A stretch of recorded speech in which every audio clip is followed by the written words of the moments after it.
Part 1. Introduction. The illusion of I and the original question.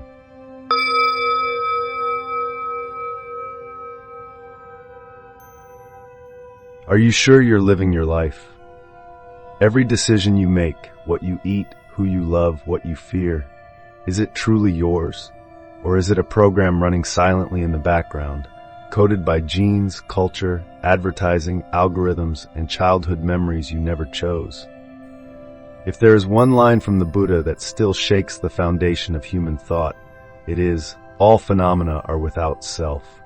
A sentence so simple, yet it unravels the entire illusion upon which the modern world is built. Today, we live in the age of the illusion of personal freedom. We believe we are making our own choices, but reality tells another story. AI now predicts you before you even think. Netflix knows what you'll watch. TikTok knows who you'll like. Amazon knows what you'll desire. You think you're choosing, but in truth, you're being chosen. Your I like this or I hate that is not a pure will. It's the echo of thousands of invisible conditions, biological, cultural, emotional. As one neuroscientist said, free will is the most beautiful illusion evolution ever invented. While Western philosophy still debates whether consciousness arises from the brain, the Buddha saw, over 2,500 years ago, there is no independent self controlling this experience. Such a quiet statement, the Buddha never theorized the ego. He simply said, this being, that becomes, this ceasing, that ceases. Such a quiet statement, yet it shakes every metaphysical belief to its core. Every thought, every feeling, every breath arises from interdependence. Anger does not come because someone wronged you. It arises because of a perfect storm. Temperature, body chemistry, voice tone, memory, fear, and 10-year-old pain meeting again. There is no one behind the curtain pulling the strings, only a vast, fluid web of conditions, moving, dissolving, reforming endlessly. If there is no me, then who suffers? Who fears? Who strives to prove themselves, online, at work, in love? The shocking truth is, no one. It is the belief in I that breeds endless control and pain. We spend our lives trying to manage everything, people, outcomes, emotions, and in failing, we suffer. The more advanced the world becomes, the more sophisticated the ego. Now it wears the mask of spirituality. I meditate to be peaceful. I practice mindfulness to become free. But peace that must be achieved is still another desire of the self. If you sit quietly and look deeply, you'll see thoughts rising and falling like clouds. None of them belong to you. I am angry. But who is angry? Look closer, and anger is just a movement of energy, arising and fading. Yet when you say my anger, you have granted it identity, and the illusion of I is reborn.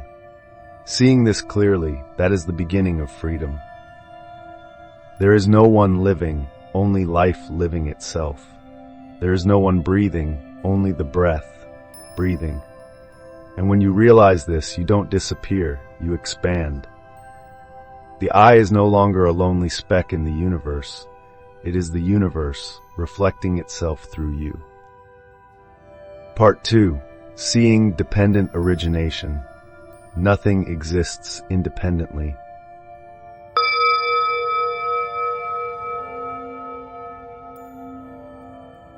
If you've ever believed that everything begins from a single cause, that I suffer because of them, or I succeeded thanks to myself, then sadly, you've been staring at life through a straw. Because in truth, nothing stands alone. No thought, no emotion, no breath exists by itself. Even you are merely a point where countless conditions intersect. The Buddha said, this being, that becomes. This ceasing, that ceases. That is the fundamental law of the universe, dependent origination. It's not philosophy, it's the way reality itself operates right now. You breathe because there is air. There is air because trees release oxygen. There are trees because rain falls. Rain falls because oceans evaporate. and oceans exist because of gravity, heat, and sunlight. The water in your glass today once rose from a faraway sea, traveled through clouds, and became rain after countless transformations. And within you, every breath, every memory, every belief is also a temporary gathering of clouds that form the illusion called me. A scientist once said, if a butterfly flaps its wings in Brazil, it can cause a storm in Texas. Today, if a TikTok video goes viral in New York, it can make a teenage girl in Hanoi feel she's not beautiful enough. That, too, is dependent origination. Social media doesn't just connect people, it connects karma. A cruel comment shared 1 million times plants 1 million seeds of anger. A fake headline can ignite real wars. A simple image of compassion can save a life hanging by a thread. Every post, every click is a seed. And when the conditions ripen, those seeds become the world you live in. You think, I am the one deciding. But if you sit silently for just 5 minutes, you'll see thoughts arise, emotions surge, actions unfold before you ever choose them. You say, I'm sad, but sadness never asked for your permission. It comes, it stays, it goes, like rain through the clouds, and you are simply the sky watching everything pass. Once you see this, a strange lightness appears. No one to blame, no one to defend, only the pure movement of conditions. Seeing dependent origination is not an act of intellect, it's the quiet recognition of interconnection in every breath. When you touch the earth, you touch the story of millions of years. When you eat a grain of rice, you swallow the sunlight. When you love someone, you join the rivers of countless karmic threads. When you realize that nothing exists in isolation, humility blooms naturally. And compassion arises because there is no longer another to hate. There is only yourself in countless forms, all seeking to heal. Nothing truly arrives and nothing truly departs. Everything only changes form. When you see this clearly, there's nothing to grasp, nothing to reject. Amidst the flow of all phenomena, your mind becomes still, like a lake that knows it can reflect everything, yet never be disturbed. Part 3. The 12 Links of Dependent Origination. How Suffering is Born.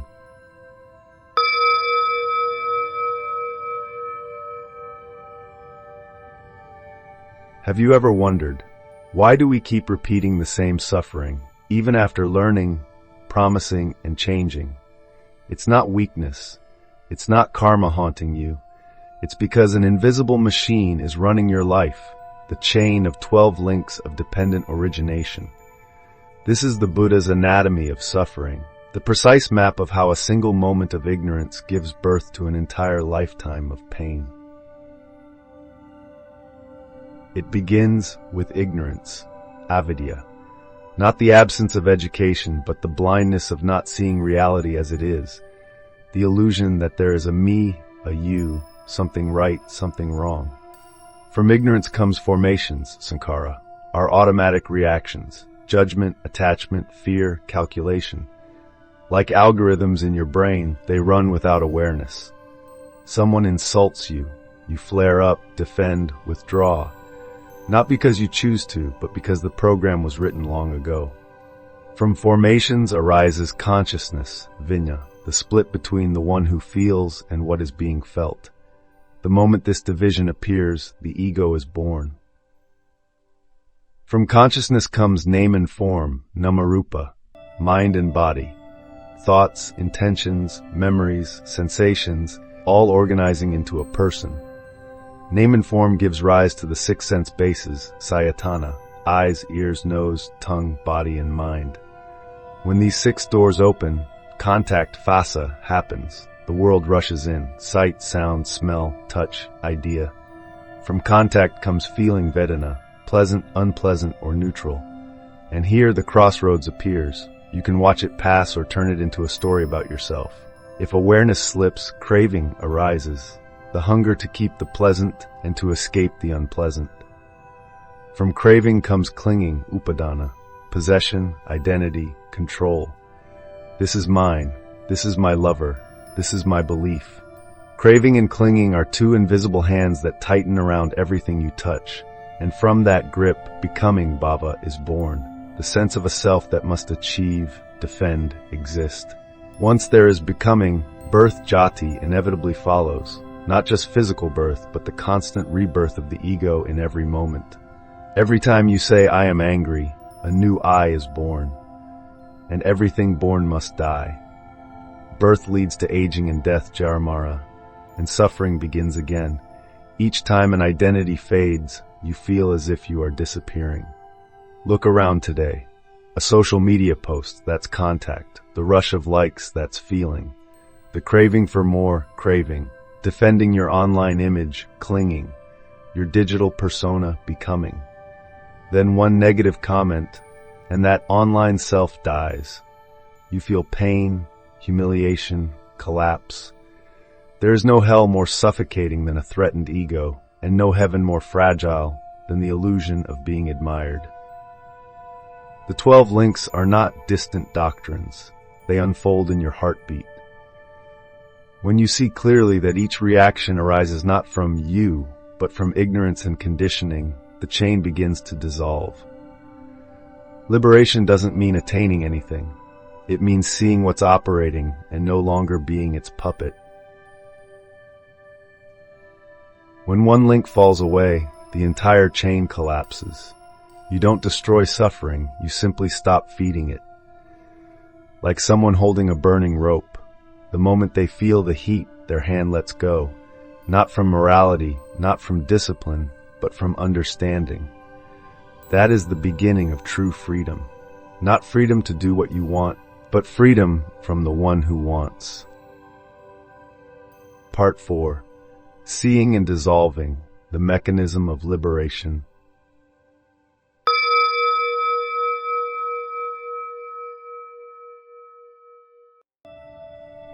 If suffering is not created by anyone, and the self is only a chain of conditions, then who can be liberated? When you try to let go, who is letting go? When you strive for enlightenment, who is the one that strives? This very question, if seen to the end, collapses the entire machinery of suffering. Liberation does not come from fighting samsara, it comes from seeing through samsara. Seeing each link in the 12-fold chain turning by itself without a controller. Seeing contact arise without reacting. Feeling emerge without grasping. Craving appear and remaining still. Not a forced stillness, but a natural quietude born from understanding how the wheel spins and no longer being pulled into its motion. Like waking up inside a dream, the images still dance, but you know, it was only a dream. To see is to dissolve. Nothing more is needed. When light enters the room, darkness doesn't have to escape. It simply ceases to be.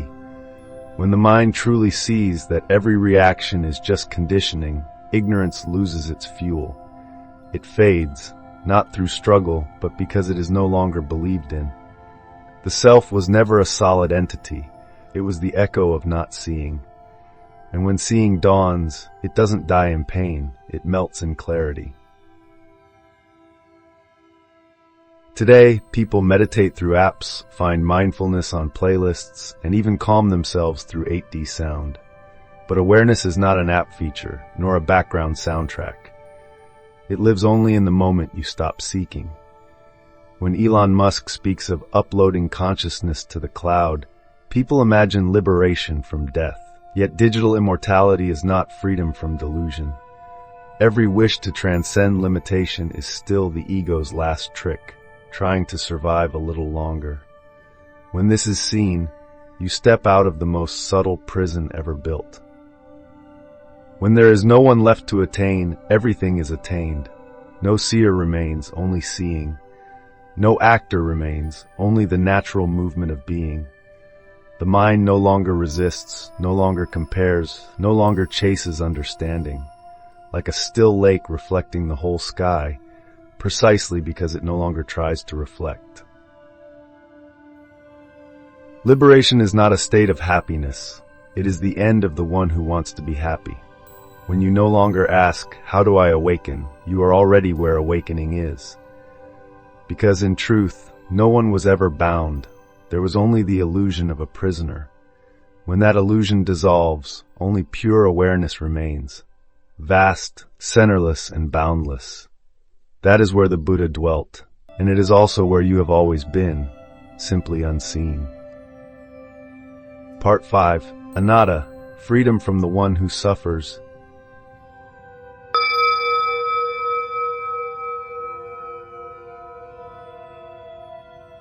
We always ask, how can I end suffering? But how many of us have ever asked, who is the one that suffers? If there is no one who suffers, does suffering still exist? If the I is only an illusion struggling to escape another illusion, then what meaning does liberation have? This is the final paradox of the path. It's not about transcending pain, but about transcending the one who carries it. The Buddha said, all phenomena are without self, meaning nothing has an independent essence, nothing exists on its own, not even the I we keep clinging to. To the intellect, that may sound abstract, but when seen with awareness, it becomes the key that unlocks every chain of suffering. Look into each moment of your life. A feeling arises, then fades. A thought appears, then dissolves. A memory that once felt eternal vanishes like smoke. What in all that was ever you? When you say, I am sad, you have created two entities, an I and a sadness. But in truth, there is only sadness happening, no one being sad. When you say, I'm anxious, that I is just an image the anxiety invented to have something to cling to.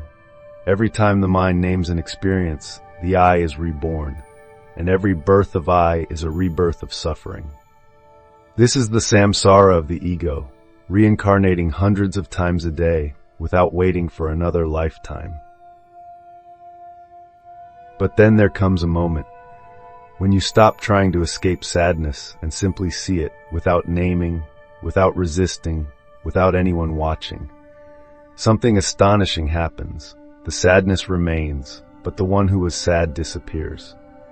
In that seeing, pain doesn't need to be destroyed. It melts on its own. Because the one who suffers is no longer there. There is no bearer of pain, only life flowing freely, unowned, unbounded, unlabeled. In the age of social media, the I is fed by likes, by attention, by reaction. When someone unfollows you, a small I dies. When a post goes viral, a new I is born. We think we are living, but we are actually constantly reincarnating in countless digital egos. And so we never truly rest. Anatta, non-self, does not mean vanishing from life. It means living without carrying a single identity. Liberation is not about ending pain, but seeing that the one who suffers never existed. There is no one to suffer, no one to awaken, only knowing itself, clear, silent, without owner. Like rain falling, with no one getting wet, like wind blowing, with no one who blows, like sunlight shining, with no one shining it. When you stop trying to become, you have already returned, not as a liberated person, but as freedom itself.